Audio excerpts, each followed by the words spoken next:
Welcome to In the Box Seat. I'm Ray Fewings. Great to be back with you on Channel 44, looking at all the great sport in South Australia and beyond. We're talking greyhound racing, and at Angle Park this week we're going to have the final of the Champion Puppy.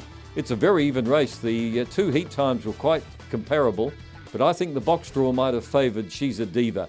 It's race 8, number 8, She's a Diva. I'm not declaring it a good thing, but I think it'll be very hard to beat. I can see a couple jumping well and crowding the inside dogs, and She's a Diva could get a clear run down the outside. We're going to talk to a man who's spent a bit of money in recent times. He believes in quality greyhounds, and by gee, early indications are that he spent his money very wisely.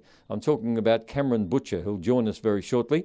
He's the trainer of a good greyhound in Hopes Up. He's got another one on the sideline at the moment, a very smart dog called Right Time, and he's got another one that's just starting off its career called Big Time that looks very promising as well. At Gawler, we had a great meeting last Sunday, the Max Loveday Memorial, and My Little Star was going for 12 wins on the trot. But lo and behold, its winning run came to an end, and Tripping Cowboy ran brilliant time to defeat My Little Star, who made up a bit of late ground. And down at Mount Gambier, a dog by the name of Halfway Home was a very, very impressive winner. And if it ever comes to Adelaide, it may be a dog worth looking at. As far as the feature races are concerned for this coming week, we've got the Champion Puppy at Angle Park. We've got the Shepparton Cup. We've got the Hudson Pacific at the Meadows. That's a Group 1. And we've got the Sporting Bet Megastar at Dapto. That's a Group 2. I think Bye Bye Bones is going to run down there. And he's been in exceptional form at Wentworth Park lately. Now, the Honeys have done a fair bit of work on the tips and they've come up with some good ones for you.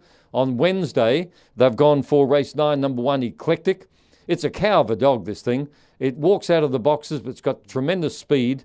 And if it does happen to jump on terms with Wednesday opposition, it'll be another win for Peter Jovanovic. The other good thing they've come up with is race 10, number 7, Curl Wah Hope. Now, this is a dog with a big motor. 4 starts back, 1 heat of the St. Ledger at Angle Park in 30 and 27, coming from midfield. We haven't seen much of him in recent times, but the Honeys suggest if he's anywhere near his best, then Curl Wah Hope is a dog to back on Wednesday. Thursday night, they've gone race 1, number 1, DeVille. Now, the grade has been putting the good dogs in race 1 lately to get the big turnover, and we've got a tremendous clash in the first on Thursday night in the first event.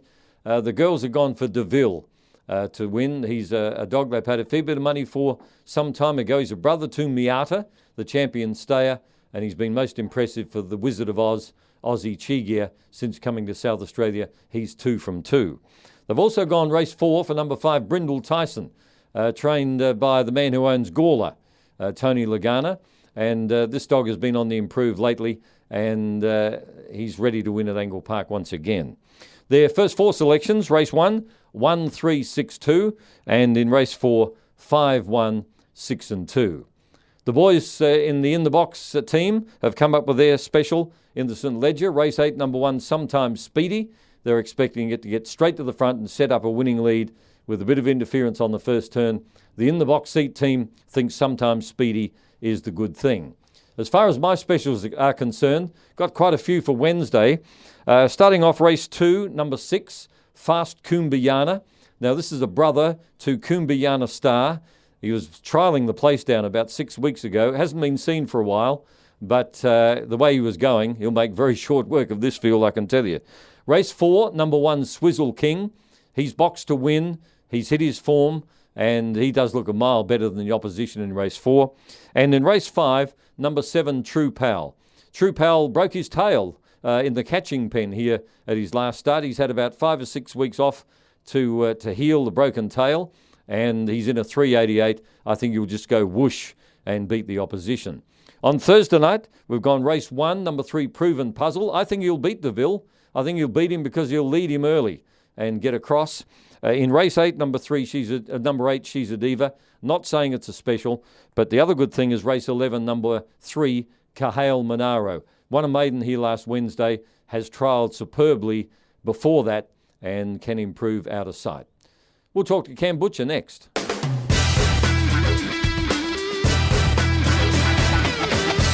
As promised, we're talking with Cameron Butcher, who's been running around the greyhound track since he was a teenager. His dad, Trevor Butcher, was a committee man at the Adelaide Greyhound Racing Club, I reckon, for 20, 25 years. Cam, welcome to In the Box Seat. Yeah, thanks, Ray. Now, put me in the picture. How old were you when you first got attached to greyhounds? I think I was about 17, yeah.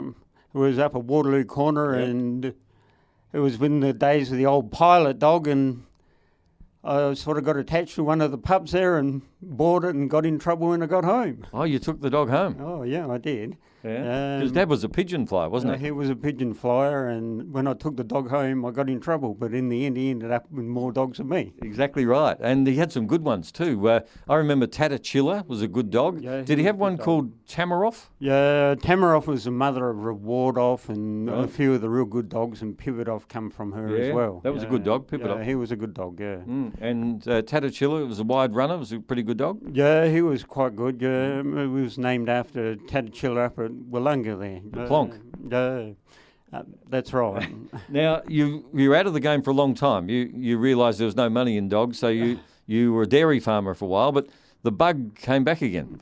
Yeah, well, age, and sort of was holidaying in Melbourne, and we picked up a recorder, and I was looking through at the pubs, and all of a sudden I thought, well, that one looks a good one, and the wife was pushing me a bit, and that's where we started from. So that got us back in dogs again. I noticed you bought quite a few pups, and you bought top of the range. You paid the money for good dogs, and paid instant dividends because you got a dog called Right Time who unfortunately cracked a hock, but he's run some brilliant times, and you got the very reliable performer Hopes Up. Yeah, I guess it's a bit of luck, but we've been trying to buy what we think is good, but that doesn't always work. No, we've been very lucky, I think, yeah. And this one that won well at Strath the other night, Big Time, is he up to that level? Well, I don't really know. He ran quite a good time, but he's very young and inexperienced, and he's got a few shy spots in him, so time will tell. That will be what will happen, I think. And you're still buying pups, Cam? Oh, we've bought a few, yeah. We've bought some off of Alan McCulloch out of... Little Looper? Little Looper, yeah. We got 4 of those, and Alan kept one, so we kept them. We got a couple we bred ourselves, and there's another couple out of half brothers to Right Time. I'm frightened to ask how many dogs you've got. Oh, we've got about 14 or 15 at the present, yeah. You're back in the game. Mrs. Maddock said it's like a disease. Once you get it, it keeps growing. Well, it's keeping you young, Cam. You're having a good time. That. I think I don't look too good here. Well, thanks for joining us on In the Box Seat. Good luck with Right Time when he gets back to the track. It's getting close? Yeah, it's getting close. I reckon about a month, all going well.